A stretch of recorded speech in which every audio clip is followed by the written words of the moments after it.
기독교 강요 3권 제4장 34번째 신자들을 향한 징계의 복과 불신자들을 향한 징벌의 저주. 고통의 쓰라림 가운데서도 성도는 다음을 인식하여 교훈을 받아야 한다. 하나님의 집에서 심판을 시작할 때가 되었나니 그곳에서 그의 이름이 일컬음을 받는다. 만약 하나님의 자녀가 그들이 느끼는 하나님의 엄격함을 그의 보복이라고 믿고 있다면 무엇을 하고자 할 것인가?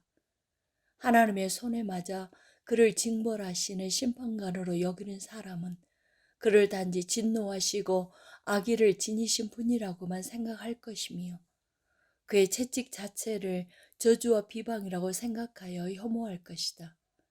요컨대 하나님이 여전히 자기를 벌주시려고 마음을 품고 계신다고 느끼는 사람은 결코 자기가 그의 사랑을 받고 있다는 감화에 이룰 수 없을 것이다. 그러나 하나님은 사람이 저지른 죄에 대해서는 진노하시지만 사람 자신에 대해서는 너그럽고 선하신 분이시라고 깊이 헤아리는 자만이 그의 매로 끝내 유익을 얻게 된다. 왜냐하면 그렇지 않다면 선지자가 다음과 같이 자기가 경험한 것을 불평하는 자리에 우리가 서게 되는 일이 생길 것이기 때문이다. 주의 진노가 내게 넘치고 주의 두려움이 나를 끊었나이다. 이에 대해서 모세도 다음과 같이 쓴다. 우리는 주의 노에 소멸되며 주의 분내심에 놀라나이다. 주께서 우리의 죄악을 주의 앞에 놓으시며 우리의 은밀한 죄를 주의 얼굴 빛 가운데에 두셨사오니 우리의 모든 날이 주의 분노 중에 지나가며 우리의 평생이 순식간에 다하였나이다. 한편 다윗은 이와는 반대로 하나님이 아버지처럼 베푸시는 징계로 말미암아 신자들이 압박보다 도움을 더 많이 받는다고 가르치면서 다음과 같이 노래한다. 여호와여, 주로부터 징벌을 받으며 주의 법으로 교훈하심을 받는 자가 복이 있나니 이런 사람에게는 환난의 날을 피하게 하사 악인을 위하여 구덩이를 팔 때까지 평안을 주시리이다. 하나님이 불신자들을 아끼시고 그들의 행한 범죄들은 못 본 척 하시면서도 자기 백성에 대해서는 더욱 엄격하게 대하시는 듯이 보일 때 분명히 이는 견디기 어려운 시험이 아닐 수 없다. 그렇기 때문에 여기서 다윗은 우리가 위로를 받아야 할 이유를 덧붙여 노래하고 있다. 그것은 다름 아닌 율법의 권고이다. 이를 통하여 우리는 경건한 자들이 돌이켜 올바른 길에 서게 될 때 하나님이 자신들의 구원에 관심이 있으시다는 사실과 불경건한 자들이 맹목적으로 그들 자신의 오류들로 돌진할 때 그 마지막에는 함정이 기다리고 있다는 사실을 배우게 된다. 여기에는 형벌이 영원하든지 일시적이든지 상관이 없다. 왜냐하면 전쟁, 기근, 역병, 질병은 마지막까지 사악한 자들에게 고통을 주는 여호와의 진노와 보복의 도구들로서 영원한 죽음의 심판 그 자체와 다르지 않은 하나님의 저주들이기 때문이다. 35번째, 다윗을 징계하신 하나님의 뜻. 내가 속고 있는 것이 아니라면 모든 사람은 다윗을 향한 주님의 책망이 무엇에 관한 것인지 깨닫고 있다. 그것은 살인과 간음이 하나님을 심히 불쾌하게 한다는 증거가 된다. 하나님은 자신이 이것들에 대해 심히 언짢아하신다는 사실을 공표하시므로 다윗이 이후로는 감히 그러한 범죄들을 저지르지 못하도록 교훈하셨다. 그것은 형벌을 치름으로 하나님께 어떤 보상을 하라는 것이 아니었다.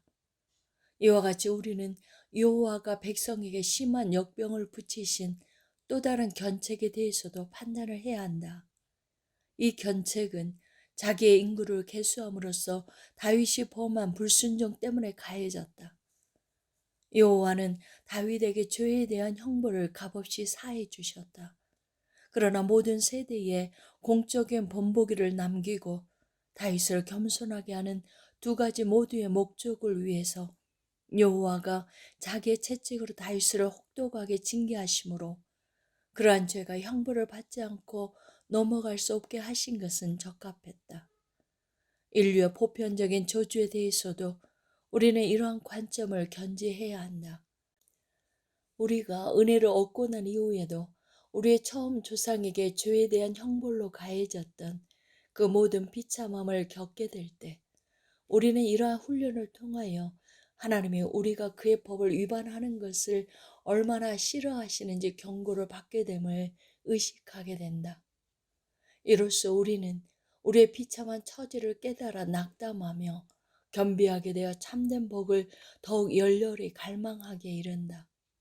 우리가 겪는 현세의 재난들을 우리의 죄에 대한 형벌로 부과된 것들이라고 생각하는 사람이 있다면 그는 지극히 어리석다. 나에게는 크리소스토무스가 다음 글에서 말하고자 한 뜻이 여기에 있었던 것 같이 보인다. 만약 하나님이 형벌을 부과하는 이유가 그가 악행을 계속하는 자들을 불러 회개에 이르도록 하는 데 있다면 그들이 회개를 보인 후에는 더 이상 형벌이 필요 없을 것이다. 그러므로 하나님은 자기가 하신 바대로 각 사람의 천성에 유익하게 어떤 사람은 한층 더 냉혹함으로 다른 사람은 더욱 유순하게 관용으로 다루신다. 이렇듯 그는 과도한 형벌을 무분별하게 가지 않으신다. 이 사실을 가르치시고자 매를 맞고도 죄를 그치지 않는 강팍하고 완고한 백성에 그는 책망을 더하시는 것이다. 이러한 맥락에서 우리는 에브라임은 뒤집지 않아 한쪽만 익은 전병과 같다는 그의 책망을 바라보아야 한다. 이는 회초리가 그 백성의 영혼에까지는 아직 미치지 못했으므로 악이 잘 익혀내서 그들의 은총을 받기에 합당하도록 만들기 위함이셨던 것이 분명하다. 확실히 이렇게 말씀하시는 분은 누구든지 회개를 하면 즉시 용서를 받을 수 있게 된다는 사실과 우리의 범죄들을 징계하실 때 엄격함을 바라시는 것은 그를 향한 우리의 사악함 때문이며 우리의 자원적인 교종이 있다면 그것을 거두실 것이라는 사실을 보여주신다. 그러나 우리 모두는 징계가 필요할 정도로 강팍함과 무죄에 휩싸여 있으므로 지극히 현명하신 우리 아버지는 모든 사람에게 공통적으로 예외 없이 전생애를 통하여 매를 드시는 것이다.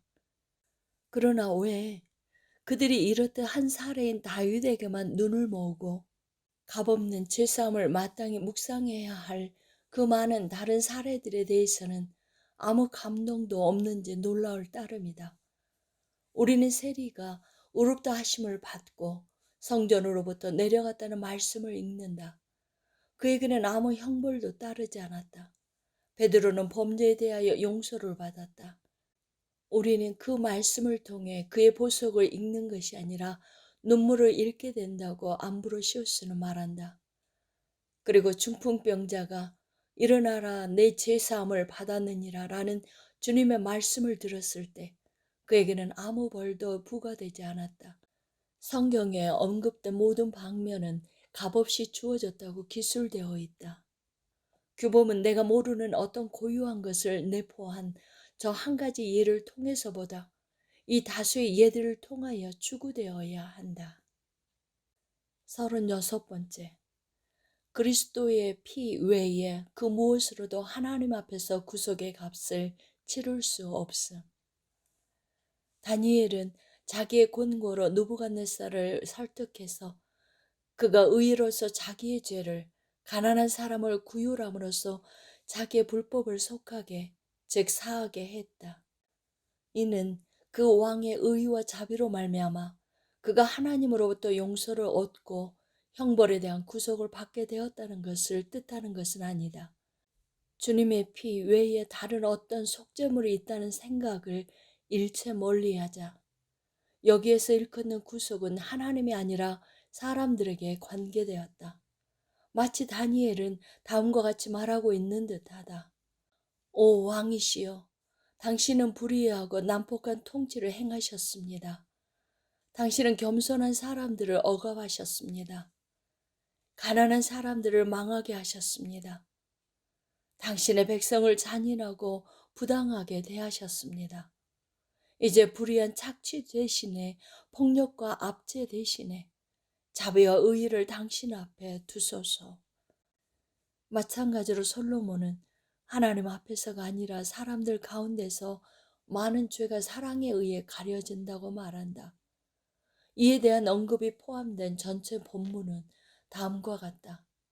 미움은 다툼을 일으켜도 사랑은 모든 허물을 가리느니라. 여기에서 솔로몬은 자기가 하던 예대로 대구를 통하여서 미움으로부터 나는 악행들을 사랑의 열매들과 비교한다. 서로 미워하는 사람들은 상호간에 물고 뜯고 비난하고 모든 것을 악으로 변화시킨다. 반면에 서로 사랑하는 사람들은 서로 많은 것을 속으로 감추며 많은 것을 눈 감아주고 많은 것을 너그러이 받아들인다. 이들은 다른 사람의 악행을 들춰내어 증언하지 않으며 그것을 서로 비난함으로 악화시키기보다 참고 훈계함으로 치료한다. 이런 뜻에서 베드로는 본문을 인용하고 있다. 그가 성경을 더럽히고 교활하게 곡해하고 있다고 비난할 수 없을진데 여기에는 어떤 의심도 있을 수 없다. 솔로몬이 인자와 진리로 인하여 죄악이 속하게 되고 라고 가르칠 때 이는 여호와 앞에서 그 값이 지불되어 그러한 보석으로 너그럽게 되신 하나님이 본래 가하려고 하신 형벌을 사하여 주심을 뜻하지 않는다. 오히려 그는 우리에게 익숙한 성경의 방식을 쫓아 하나님은 과거의 악행과 불법을 떠나 경건과 진리 가운데 자기에게로 회심한 자들을 용서하시는 분이심을 지적한다. 이는 마치 우리가 범죄를 그칠 때 여호와의 진노가 물러가고 그의 심판이 그친다고 말하는 것과 같다. 그는 은총의 수단이 아니라 참된 회심의 방식을 묘사하고 있는 것이다. 선지자들이 하나님은 사랑의 의무들을 다하는 순전함을 즐거워하심에도 불구하고 위선자들이 회개 대신 하나님에게 거짓된 예식들을 무모하게 행하고 있다고 자주 비난하는 것이 동일한 뜻을 지닌다. 또한 이러한 맥락에서 히브리서 기자는 자상과 인정을 베푸는 것을 칭찬하는 가운데 그러한 희생 제물들이 하나님을 기쁘시게 한다고 우리에게 상기시킨다. 대접은 닦으나 마음의 정결함을 무시하는 바리새인들을 그리스도가 조롱하시면서 모든 것을 깨끗하게 하려고 구제를 하라고 명령하실 때 그가 그들에게 요구한 것이 보석이 아님은 분명하다. 오히려 그가 가르치고자 한 것은 어떤 정결함이 하나님 앞에서 인정을 받는가에 대해서이다. 우리는 이 말씀을 다른 곳에서 논하였다. 37번째, 사랑하여서 죄사함 받는 것이 아니라 죄사함 받아 사랑하게 됨. 누가의 말씀에 관한 한 그곳에서 주님이 하신 비유의 말씀을 건전한 판단력을 가지고 읽는 사람이라면 그 누구도 이에 대해서 우리와 논쟁하려 들지 않을 것이다. 바리새인은 주님이 그렇게 자상함을 보이시면서 한 여자를 기꺼이 받아들이셨지만 정작 그 여자가 누구인지를 알지 못하셨다고 심중에 생각했다. 주님이 만약 그녀가 어떤 죄인이라는 것을 아셨다면 그렇게 하지 않으셨을 것이라고 바리새인은 느꼈기 때문이다. 그는 주님이 이렇게 속으실 수 있는 분이시므로 선지자가 아니라고 추론한다. 이에 대해 주님은 이미 죄를 사함받은 그 여자는 더 이상 죄인이 아니라는 것을 보여주시기 위해서 한 비유를 제시하셨다. 빚주는 사람 하나에게 빚진 자가 둘이 있어 하나는 500데나리온을 졌고 하나는 50데나리온을 졌는데 둘 다 탕감하여 주었다. 누가 더 큰 은혜를 받았느냐? 바리새인이 이르되 내 생각에는 많은 탕감을 받은 자니이다. 이에 주님께서 이르시되 이 여인의 죄가 사하여졌도다. 이는 그의 사랑이 많음이라. 여기에서 보듯이 이런 말씀으로 주님은 그 여자의 사랑을 죄사함의 원인이 아니라 그 증거로 삼으셨다. 왜냐하면 500데나리온을 탕감받은 빚쟁이의 비유를 통해 주님은 그 빚쟁이가 많이 사랑하였기 때문에 그렇게 죄사함 받은 것이 아니라 죄사함 받았기 때문에 그렇게 사랑하였다는 것을 말씀하고 계시기 때문이다. 이 비유는 다음과 같이 적절하게 풀었을 수 있다. 당신은 이 여자가 죄인이라고 생각한다. 그러나 그렇게 해서는 안 된다. 왜냐하면 그녀는 죄사함을 받았기 때문이다. 자기가 받은 은총에 대해서 감사를 돌리는 그녀의 사랑을 통해 당신은 그녀가 죄사함을 받았다고 고백을 했어야 마땅하다. 이런 어떤 것이 그것을 따르는 표징들에 의해서 증명되는 후함적 논증을 담고 있다. 주님은 어떤 방법으로 그녀가 죄사함을 받았는지 명백하게 증언하신다. 네 믿음이 너를 구원하였으니 라는 그의 말씀이 그 증거다. 그러므로 믿음으로 우리는 사함을 얻고 사랑으로 우리는 감사하고 주님의 은총을 증언한다. 38번째. 스콜라주의자들의 보석 교리는 고대 저술가들의 지지를 얻지 못함. 보석에 관해서 고대 저술가들이 개진한 여러 입장은 나를 거의 감동시키지 않는다. 그중 적잖이 사람들이 실상 현존하는 저술을 거의 전부가 타락했거나 너무 날카롭고 거친 언사들을 쏟아내었다. 그럼에도 불구하고 나는 그들이 단지 교양이 없었다거나 무식했다고 여기지 않는다. 그들에 대한 편견은 많은 부분 보석을 옹호하는 저 새로운 무리들이 그들의 글들을 자의적으로 읽고 곡해한 데서 비롯되었다. 크리소스토무스는 어느 곳에서 다음과 같이 쓰고 있다. 자비가 간청되는 곳에는 수사가 그친다. 자비가 탄원되는 곳에는 심판의 노를 삭힌다. 자비를 구하는 곳에서는 형벌이 자리할 곳이 없다. 자비가 있는 곳에는 신문이 없다. 자비가 있는 곳에는 너그러운 응답이 있다. 이 말을 아무리 왜곡시킨다고 하더라도 결코 스콜라주의자들의 교리들에 가닿게 할 수는 없다. 아우구스티누스의 이름이 기입된 책 교회의 교리에서 우리는 다음과 같이 읽는다. 교회의 보석은 죄의 원인들을 잘라내는 데 있는 것이지 그것들에 이르는 길을 못 본 척하며 허용하는 데 있지 않다. 이로부터 우리는 심지어 그 당시에도 저질러진 범죄들에 대한 대가를 지불하는 방식으로서 보석을 다루는 교리는 모든 곳에서 조롱을 받았음의 분명함을 알 수 있다. 왜냐하면 그때 사람들은 이후에 죄를 범하지 않도록 주의시키는데 모든 보석이 관련된다고 믿었기 때문이다. 하나님이 우리에게 요구하시는 것은 지은 범죄들을 눈물로 고백하는 것 이상이 아니라는 크리소스토무스의 가르침을 나는 굳이 여기서 인용하지 않겠다. 왜냐하면 모든 작품들과 다른 사람들의 작품들 가운데 이와 동일한 내용이 누차 나타나기 때문이다. 실상 아우구스티누스는 어느 곳에서 자비의 행위가 죄사함을 얻는 처방이라고 선포하고 있다. 그러나 그는 누군가 그의 이러한 말에 현혹되지 않도록 다른 곳에서 직접적으로 다음과 같이 말한다. 그리스도의 육체는 죄를 사함받기 위한 참되고 유일한 희생제물이다. 그 죄는 세례에서 전체적으로 지워진 것뿐만 아니라 연약함으로 인하여 이후에 은밀히 들어온 것도 아우른다. 이런 이유로 전체 교회는 우리의 죄를 사하여 주시옵고 라고 날마다 외친다. 이러한 죄는 저 특별한 희생 제물을 통해서 사해진다. 39번째. 스콜라주의자들의 보석 교리는 옛사람의 가르침을 왜곡할 뿐 그들의 권위에 의존하는 바가 없음.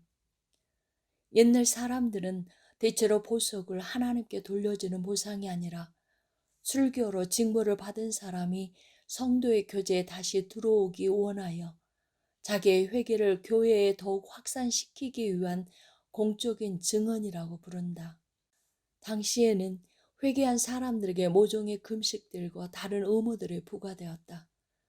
그리하여 그들이 이전의 삶을 마음속으로 혐오하고 있다는 것을 진실하게 증명하고 나아가 이전의 기억들을 지우게끔 하였다. 그리하여 그들은 하나님이 아니라 교회에 보속한다고 일컬어진다. 이는 아우구스티누스가 자기의 책 편람에서 라우렌티우스에게 표한 입장과 다르지 않다. 이러한 옛날의 예식으로부터 오늘날 실행되고 있는 고백들과 보석들이 기원하였다. 그런데 참으로 독사의 자식들로 인하여 그 좋은 것의 형태가 심지어 그림자조차 남아있지 않게 되었다. 때때로 옛날 사람들의 말이 다소 무모했음을 나는 알고 있다. 앞에서 말했듯이 나는 그들에게 잘못이 있었다는 것을 부인하지 않는다. 그러나 몇몇 오점들이 흩어져 있었던 그의 작품들에 저 사람들의 닿지 않는 손이 닿았을 때에는 완전히 더럽혀지고 말았다. 만약 우리가 옛사람들의 권위에 의지해서 논쟁을 해야 한다면 선하신 하나님이여, 그들은 우리에게 그 옛사람 중 누구를 억지로 받아들이게 하려고 합니까? 그들의 지도자인 롬바르투스가 자기의 단편들을 편집하면서 인용한 작품들 대부분은 수도사들의 허무맹랑한 정신 창락에서 나온 글들을 담고 있으며 그것들이 암브로시우스, 히에로니무스, 아우구스티누스, 크리소스토무스의 이름으로 사칭되어 전해왔다. 우리가 다루는 이 논쟁에 대해 롬바르투스는 거의 모든 것을 아우구스티누스 회계라는 책에서 취했다. 엉뚱하게도 그곳에는 어떤 열광적인 음유 시인에 의해서 좋은 작가들과 나쁜 작가들의 글들이 무분별하게 나란히 꿰어져 있다. 이 책은 아우구스티누스의 이름을 담고 있지만 평범한 식자라면 아무도 그것이 그의 것이라고 감히 말하지 못할 것이다. 나는 여기에서 내가 스콜라 학자들의 어리석음을 예리하게 탐색하지 않고 있음에 대해서 독자들이 너그럽게 양해해 주기를 간구한다. 이렇게 하는 이유는 오히려 독자들의 짐을 돌고자 함에 있다. 스콜라주의자들이 지금까지 비밀들이라고 자랑해 온 것들을 조롱하고 그들에게 큰 수치를 안기는 것이 나에게는 그리 어려운 일이 아닐 뿐더러 칭찬받을 만한 일이 될 것이다. 그러나 나의 목적은 유익하게 가르치는 데 있으므로 이에 대해서는 넘어가도록 한다.